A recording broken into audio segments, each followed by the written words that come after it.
Hi there, Yotam. This is Grandpa once again.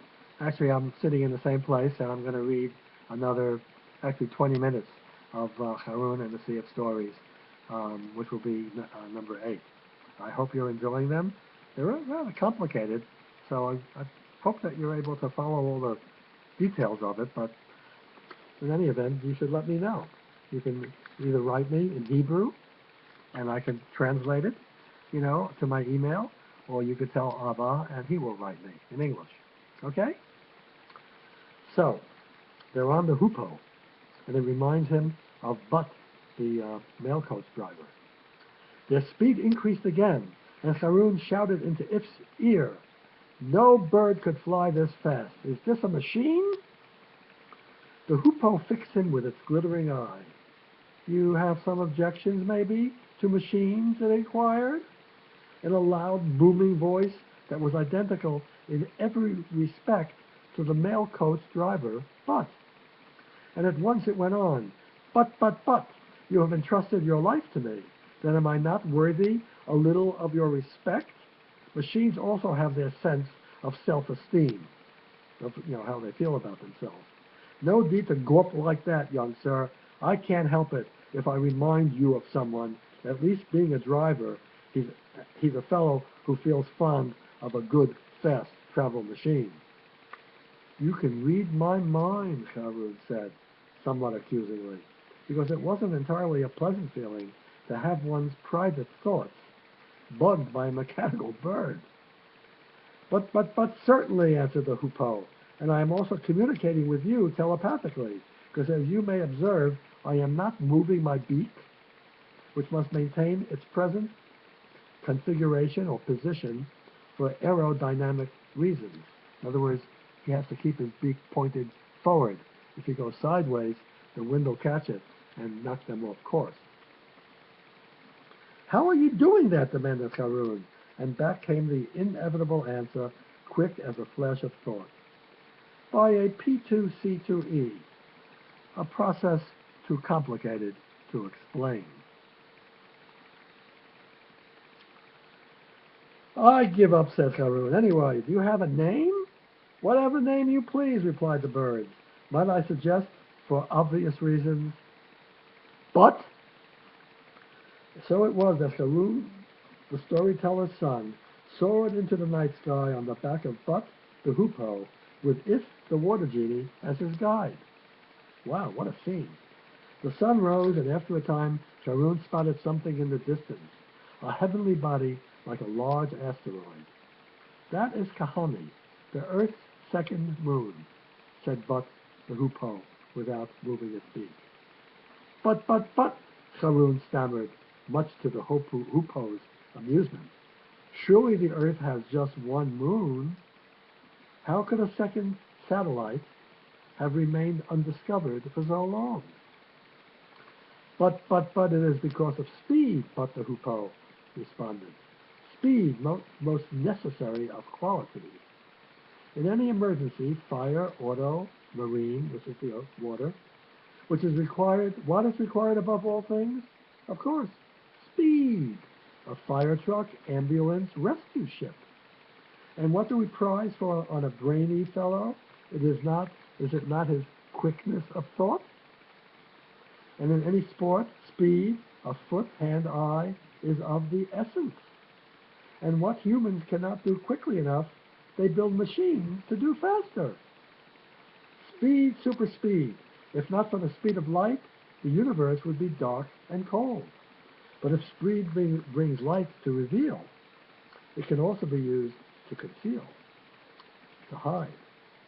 The moon, Kahani, travels so fast, wonder of wonders, that no Earth instruments can detect it. So its orbit varies by 1 degree per revolution, so that in 360 revolutions, it has overflown every spot on the Earth. Varieties of behavior assist in evasion of detection. And also, there are serious purposes for the variation of orbit, which is going around the revolution. Story waters facilities must be provided across the entire planet with an even hand. Room Garoon, only at high speed may this be done. You appreciate the further bonuses of machines? Then is the moon, Kahani, driven by mechanical means? Haroon asked, but Bud had turned his attention to practical matters. Moon approaching, it said, without moving its beak. Relative speed synchronized.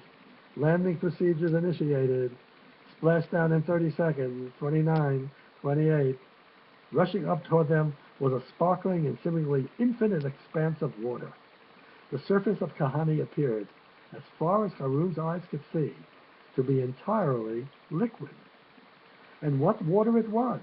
It shone with colors everywhere, colors in a brilliant riot, colors such as Haroon could never have imagined.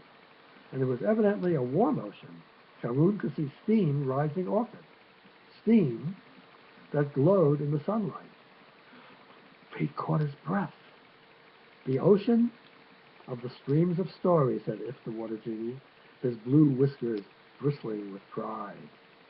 Wasn't it worth traveling so far and fast to see? Counting down, 3, but the hoopoe said without its moving its beak. 2, 1, 0. Water, water everywhere, nor any trace of land. It's a trick, cried Haroon. There's no Gup City here, unless I'm much mistaken. And no Gup City equals no P2C2E house. No walrus, no point in being here at all. Hold your horses, said the Water Genie. Cool down. Don't blow your top. Keep your hair on. Explanations are in order and are forthcoming if you will only permit. But this is the middle of nowhere, Haroon went on. What do you expect me to do out here? To be precise, this is the deep north of Kahani, the Water Genie replied, and what is available to us here is a shortcut, an avoidance of bureaucratic, that means, government, procedures, a means of cutting the red tape, which is a way of saying getting things out of your way. And if I must truthfully admit, a means of solving our little difficulty without admitting to guppy authorities my little mistake, my loss of disconnecting tool, and subsequent blackmail by its pincher, its stealer. We are here in search of wishwater. Look for patches of the ocean that shine with extra brightness, Butter Hoopoe added. That's wishwater. Use it properly, and it can make your desires come true. So persons in Gup need never be directly involved, If went on. When your wish is granted, you can return the tool, and home you go to bed, and the end of the saga, okay? Oh, very well. Oh, I'm sorry, that was, So persons in Gup need, that's what If said. Oh, very well, Haroon agreed somewhat doubtfully, and it should be said with a little regret, because he had been looking forward to seeing Gup City and learning more about the mysterious processes too complicated to be explained. Tip-top type, cried If in great relief. Good sport, prince among men, popular choice, and hey, presto, wishwater ahead. Butt padded carefully toward the patch of brightness, paddled, so Butt can swim, in which If was eagerly pointing, and came to a halt, a stop at the edge. The wishwater gave off so dazzling a light that Haroon had to avert his gaze and look away. Now, if the Water Genie reached inside his little gold-embroidered waistcoat and pulled out a small bottle made of many faceted, that means many surfaces, like, different you know what I mean, like, I think you do, of crystal with a little golden cap. Swiftly unscrewing the cap, he drew the bottle through the bright water, whose glow was golden too, and fastening the lid once more, he passed the bottle carefully to Haroon. On your mark, be prepared, here goes, he said, this is what you must do. This was the secret of the wishwater. The harder you wished, the better it worked. So it's up to you, If said. No fooling around. Get down to it good and proper. Do serious business, and the wish water will do serious business for you. And bingo, your heart's desire will be as good as yours. Sharon sat on top of But the Hoopoe and stared at the bottle in his hand. Just one sip, and he could regain for his father the gift of the gab. Gab is talk. Down the hatch, he cried courageously, unscrewed the cap, and took a goodly gulp. Now the golden glow was all around him, and inside him too, and everything was very, very still, as if the entire cosmos, which is the universe, were waiting upon his command. He began to focus his thought. He couldn't do it.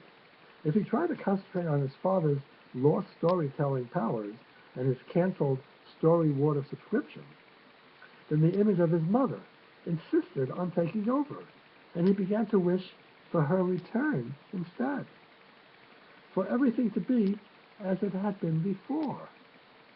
And then his father's face returned, pleading with him, "Just do this one thing for me, my boy, just this one little thing."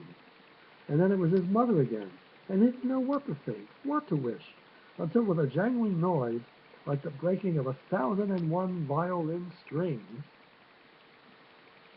the golden glow disappeared, and he was back with If and the Hoopoe on the surface of the Sea of Stories. 11 minutes, said the Water Genie contemptuously. Just 11 minutes, and his concentration goes. Kabam, kabooey, kaput. Sharon was filled with the shame of it and hung his head. But he couldn't help it because he wants his mother to come back so much. But, this is disgraceful, If, said But the Hoopoe without moving his beak. Wishes are not such easy things, as you know well. You, Mr. Water Genie, are upset because of your own error. And now, because now we must go to Gup City after all, and there will be harsh words and hot water for you, and you are taking it out on the boy. Stop it? Stop it, or I'll be annoyed. It's a tough bird.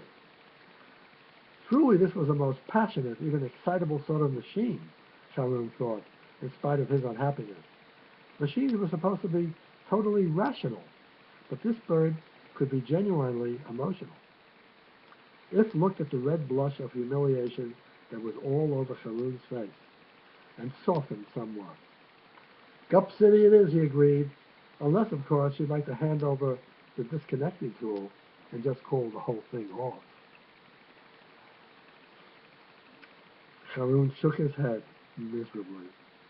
But you are still bullying the boy, But the Hoopoe expressed furiously without moving its beak. Change of plan, please, right away. Cheering up procedures to be instituted at once. Give the lad a happy story to drink.